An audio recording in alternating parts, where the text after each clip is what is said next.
We began with the latest peace talks between Russia and Ukraine that took place in Istanbul yesterday, and the talks lasted for just over an hour.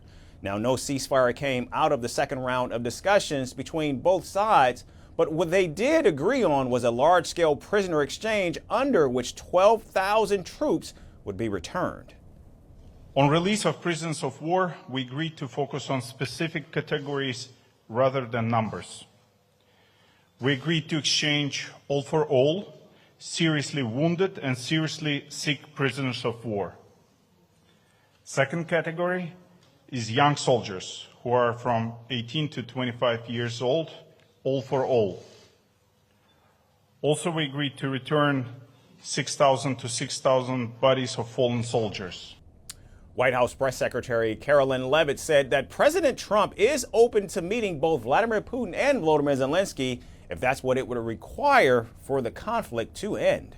The Turkish president is suggesting that it's high time that leaders, President Erdogan, President Trump, President Putin and President Zelensky meet in Istanbul.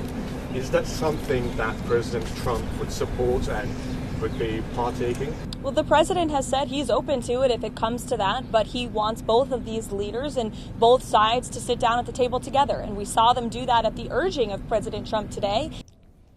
President Erdogan of Turkey has also proposed hosting a three-way summit between President Trump, Putin, and Zelensky in Istanbul or Ankara later this month. But so far, it's just Zelensky who has shown a willingness for a trilateral meeting, and Putin has also refused to take part. I would like to bring together both Vladimir Putin and Volodymyr Zelensky in Istanbul or Ankara in the same, and even take Donald Trump with them. If they accept, I would like to come together with them in this meeting and thus turn Istanbul into a peace center. We will take steps towards this after this last meeting. Now, according to Ukraine, Russia has rejected calls for an unconditional ceasefire and instead offered a ceasefire only in a few areas of the front line without giving any specifics. Moscow said it would agree to a complete ceasefire only if Kyiv's troops pulled back from 4 regions that were annexed by Russia in a 2022 referendum and are partially under the control of Russian forces. The Kremlin's demands don't just end there. It also wants a permanent ban on Ukraine's NATO membership, military downscaling, and a halt to Western weapons supplied to Kyiv. And at least 20% of Ukrainian territory has now been seized by Russia, including the Crimean Peninsula, which Moscow annexed in the year 2014. President Zelensky, who is banking on the president, urged him to force Russia into agreeing to a full-scale ceasefire by imposing more sanctions. He also hit back, calling Russia's partial truce offer idiotic, adding that the whole point of a ceasefire is to stop the loss of lives. Therefore, it is very important for us to emphasize once again, as we did during our last conversation with President Trump, that if Istanbul fails to make progress on the ceasefire this time, strong measures must be taken by the United States, primarily a package of sanctions. Now, just days before these talks, Ukraine launched a major drone strike deep inside Russia, targeting its warplanes, and it claimed to have damaged 34% of Russian strategic bombers. The Ukrainian president wants more pressure put on Russia, but the Russian president is not willing to bow down or make any concessions.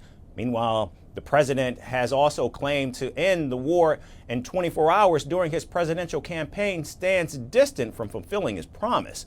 And while talks go on, the fighting on the ground has shown no signs of abating. Which way will the Ukraine conflict tilt now? Diplomacy or dogfight?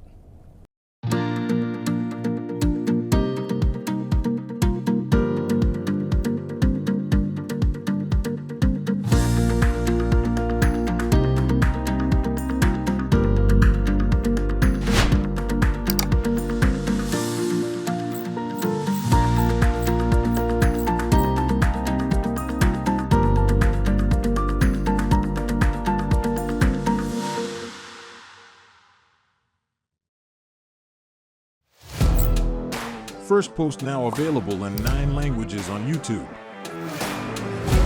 English, $36 trillion. French, Le FMI, comme German, Geschäftsführenden Direktor, Hindi, $30 trillion ka-charge. Indonesian, Pemerintah tanpa pemeriksaan. Italian, Skali radikali. Japanese, 4 兆ドル以上も Portuguese, por causa do próprio balanço patrimonial. Spanish. Beautiful bill.